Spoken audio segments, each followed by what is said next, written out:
I'm all over the place, I can't sit in one place. I'm not ashamed at all. Still finding myself, let alone so later. Hello everybody, MrMarfsmiles here, and wow. So with the release of Marvel vs. Capcom Infinite, I must say, I'm impressed. The game's doing better than I thought it would. I actually expected this game to just release and for like it to just go under, the water like no one was expecting it. But I guess people got past the slight problems. I mean, the problems weren't big. It was just personal stuff that I didn't like, and yeah, I was surprised because the game's doing good, and it's not like I didn't want the game to do good because I love Marvel vs. Capcom. Like, I wanted it to do good. I just didn't expect it to do so well. The game is getting real. It's popping right now. People are playing it non-stop. And although it's odd too, because the beta for Dragon Ball FighterZ came out around the same time, so I expected everyone to just be talking about Dragon Ball FighterZ and this to just go under, under the radar. But no, like, people are really into this game, and it's starting to get me into the game, which is making me think, am I missing out? Should I invest in the game? Of course. Sadly, no, I'm sorry. I love Dragon Ball more than I love Marvel vs. Capcom, and I am waiting for FighterZ to come out so I can cop that. But really, the fact that it made me consider it is like, wow, the game is actually good looking. And sure, we don't have other characters like Wolverine, those X-Men characters stuff, which is pretty sad. I really loved and enjoyed playing those characters in 2 and 3. And they're kind of what made the roster, and not even just them. Like, I don't know, the roster isn't really my cup of tea. But I think the turning point for me and finally accepting this game for what it was when Gamora was released. Because when I saw Gamora, I was like, okay, I don't really need anything else. They did all right. I'm still happy to see people returning characters like Nova and all that too. So I guess it isn't all bad.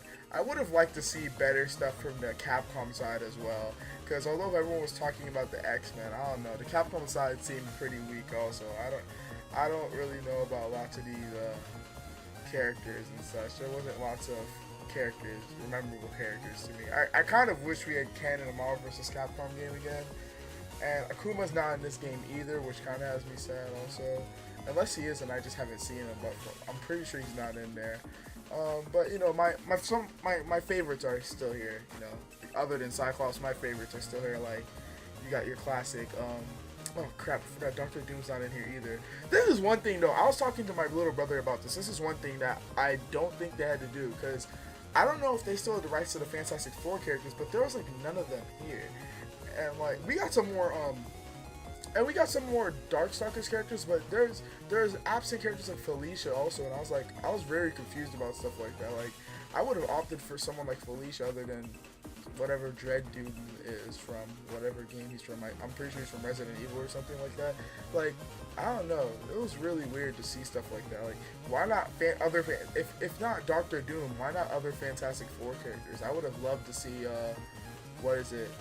what's her face? The Invisible Woman, whatever her face is called, Mr. Fantastic, or maybe even some villains, or I don't know, maybe a skin for Spider-Man when he joined the Fantastic Four and he had that white and black skin. That would have been nice too, stuff like that. But I don't know. Strider's here, Zero's back, and Mega Man's in the same game. We have Mega Man X Mega Man. So overall, the game, it passed. I think it's safe to say that this game, it could last a while. We do have DLC characters coming in, although I'm only, to be honest, I'm only really excited about like one of them. I think it's the Monster Hunter. Like, that's the only one I'm really excited for. But nonetheless, it is DLC. So yeah, thank you guys for watching. And seriously, like, if you've been thinking about getting the game, try. I did try it out. The game's really, it's pretty fun. It works well. Like, the character thing's just a character problem. Like, if you're okay with the roster and all that, I don't think you'll find much problems with this game.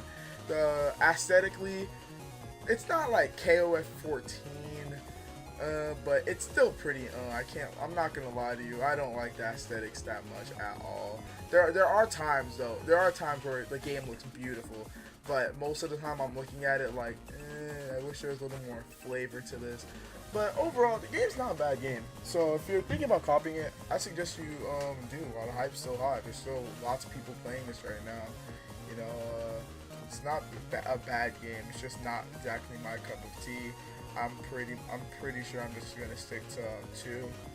Marvel's Capcom. I don't know. I just really love Marvel's Capcom 2. I find that game super fun.